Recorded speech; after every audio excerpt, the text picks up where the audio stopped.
જય શ્રી કૃષ્ણ. આપણી પાસે સૌથી મોંઘી વસ્તુ છે શું છે ખબર છે? આપણું દિમાગ અને દિલ બંને આપણા માટે ખૂબ જ મહત્ત્વના અને ખૂબ જ મોંઘા છે. આમ તો શરીરનું એક એક અંગ આપણા માટે ખૂબ જ કામનું છે. એમાંથી કોઈ પણ એક અંગને કંઈક તકલીફ થાય ને તો આપણને પણ તકલીફ થાય જ છે. પણ દિમાગ એવું છે ને કે એને જો તમે પોઝિટિવ રાખશો તો બોડીમાં પણ એ પ્રમાણે પોઝિટિવ ફેરફાર થશે.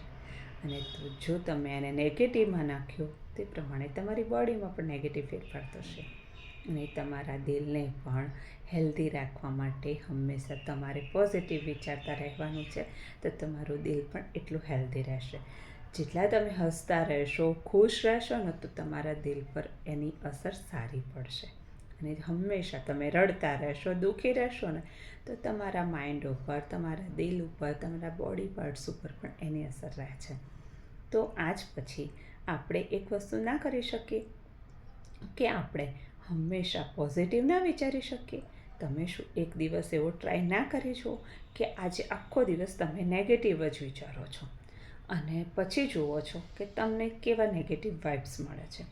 અને બીજા એક દિવસ તમે પોઝિટિવ જ વિચારો છો, ક્યાંય નેગેટિવ થોટ્સ લાવવાનું જ નથી. તો તમે જોશો કે 2 દિવસમાં તમને નેગેટિવ વાઇબ્સમાં વધારે મજા આવે કે પોઝિટિવ વાઇબ્સમાં? મારા મત મુજબ પોઝિટિવ વાઇબ્સમાં આપણને ખૂબ મજા આવશે. કારણ કે આપણે જે વિચાર છીએ એ જ મગજ આપણું સક્રિય થાય એ રીતે તો બધું આસાન થતું નજર આવે છે. હું એવું નથી કહેતી કે તકલીફો હશે તો પોઝિટિવ વિચારવાથી દૂર થશે, નહીં થાય. પણ એની સામે લડવાની હિંમત મળશે. એની સામે કઈ રીતે એ મુશ્કેલીને પાર પાડવી, કઈ રીતે રસ્તો મેળવવો, એ બધું તમને પોઝિટિવ વિચારશો ને તો મળશે. તમને ખબર છે, આપણે જ્યારે કોકને મળીએ છીએ અને કોઈને એવું પૂછીએ છીએ કે તું કેમ છે, મજામાં? તો આપણે ધીમે રહીને બસ શાંતિ છે, તારા જેવું નથી, આવું કહીને બોલીશું ને તો સામેવાળું વ્યક્તિ કહેશે જવા દે ને, એની સાથે તો વાત જ ન કરાય. પણ જ્યારે તમને કોઈ પૂછે છે કે તું કેમ છે, મજામાં?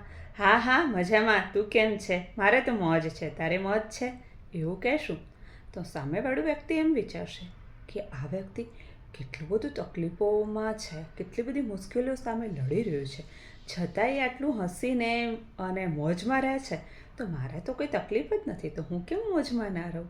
મારે પણ મોજમાં રહેવું જોઈએ. તો કદાચ તમારી 2 વાક્યો સાંભળીને એને પણ પોઝિટિવિટી મળે અને એ પણ એક્ટિવ થાય. તો આપણા થકી ક્યારેય કોઈને છે ને નારાજગી કે દુઃખ થાય ને એવું નહીં કરવું, પણ આપણા થકી દરેકને હેપીનેસ મળે, પોઝિટિવ વાઇબ્સ મળે એવું કરશું.